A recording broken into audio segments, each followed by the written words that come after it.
Okay. I've got on here fulfillment woes as the bullet point. So you called and you said, this was right before I told you to stop. You said, all right, we're done in-house fulfillment. We're subbing it all out to a partner. Can we just like break all of this down? Ooh, I'm gonna get hit up real hard for this.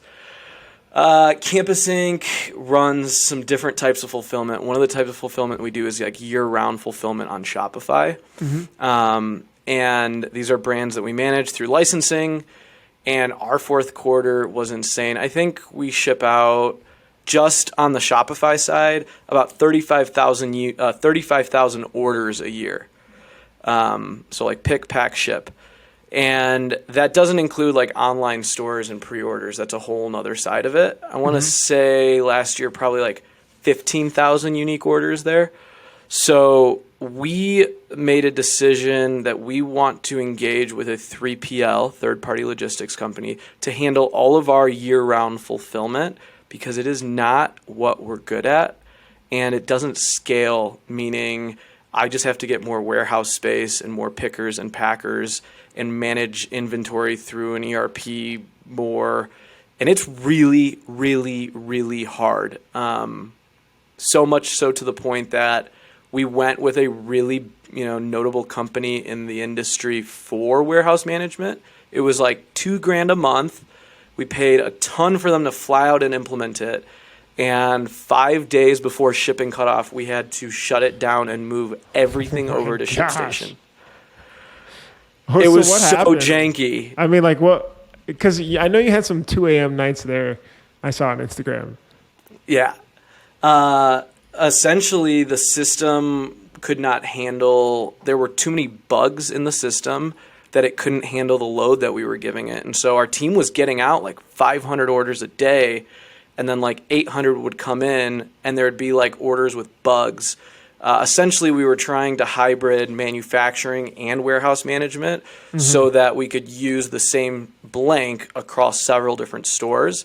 And we had a team just solving bugs in the system where orders were getting hung up, and they wouldn't even notify us that they needed to be shipped. So we discovered it like I said, 4 or 5 days before shipping cutoff, which was like we said December 17th was our ship cutoff. And there were like 600 orders that were just floating in space. And Adam had been literally in Champaign day and night for the last month. And he kind of just was like, it's not going to work. It's broken. The system sucks. And so we had to go all hands on deck to transition it out, figure out all the inventory that we had, both blank and finished. It was a couple late nights. And you set up racks and everything. Yeah, I mean, the bins and stuff are there. The bins are going to be used because, the bins are going to be used still. And our goal is to be able to hold blanks here and then ship finished blanks to a 3PL. We're not using ShipBob, but ShipBob is the best example of one that, of how it works. And then once it hits their facility, within 2 days, it's ready to actually ship out. Every item has to be individually bagged and barcoded. Wait, they do that, or you do that before you send it over? No, we still do that. So basically, when shirts come off the press, they'll get folded, polybagged, and they'll get a barcode. And that SKU will then get sent over to the 3PL that will then be on their shelves.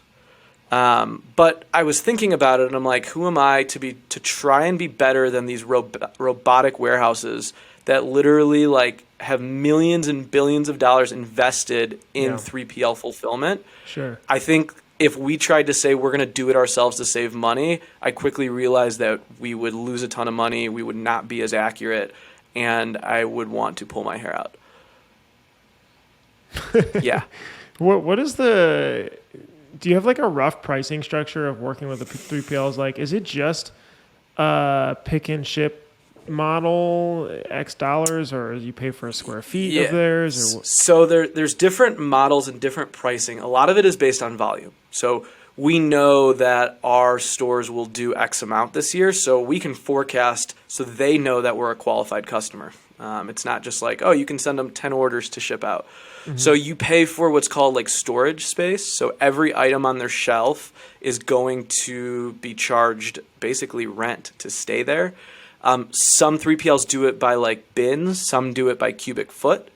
So for instance, a t-shirt will cost, or like a cube of storage, it's 9 cents per square foot per month of storage. So we'll probably end up paying $2,000 to $3,000 a month in storage fees. That's like. But you were paying that for the software, so we were paying rent for a software. So I was like, I don't really care.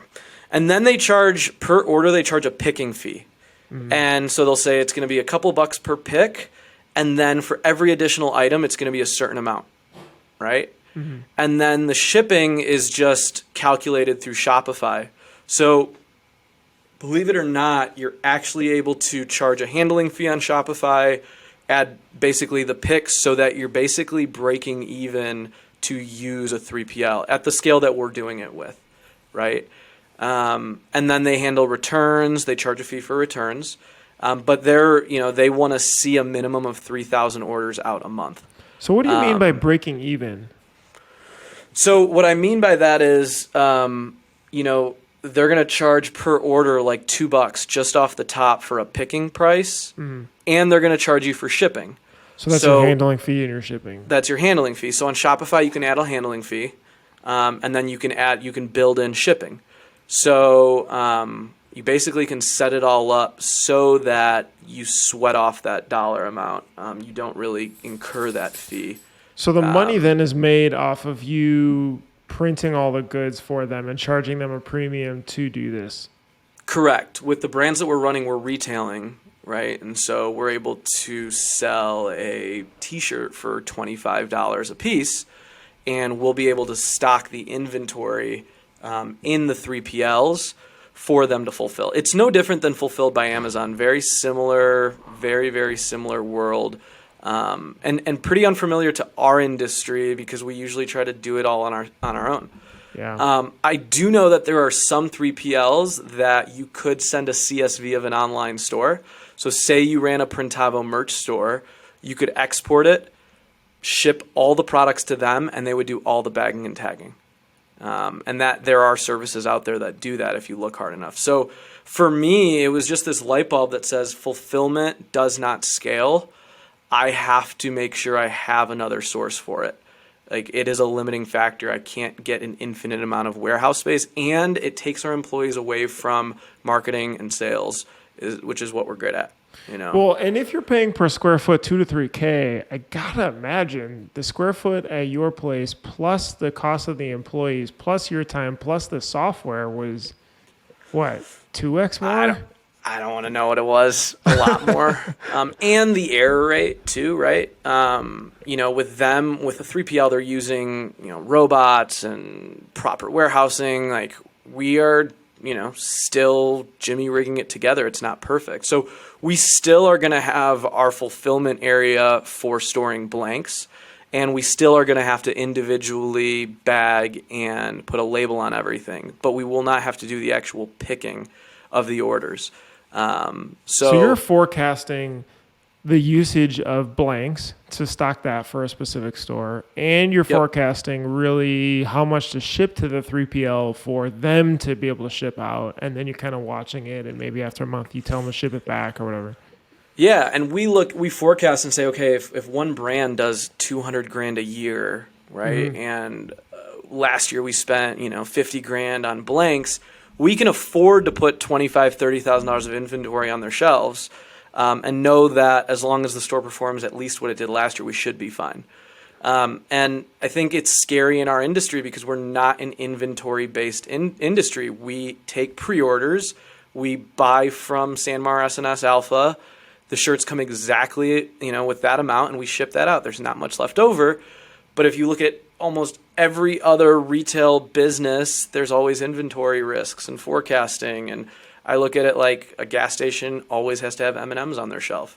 Right. And they have to have every type of candy as well, even if no one buys like Payday bars or whatever. Right. So it's kind of the same equation, but we're trying to bring in staff that really understands warehousing, inventory, like specialists in that, because it's something that I'm not even qualified to do. So yeah, so we're throwing it out, we're starting over, and I think the biggest lesson learned is if it's continually broken and you're trying to fix it, it's okay to just hit the pause button and reset. That was a big pill for me to swallow, but I couldn't see it continue to go on that way. Or Adam. Yeah. Adam was burning the oil. Yeah, you guys were there very late night.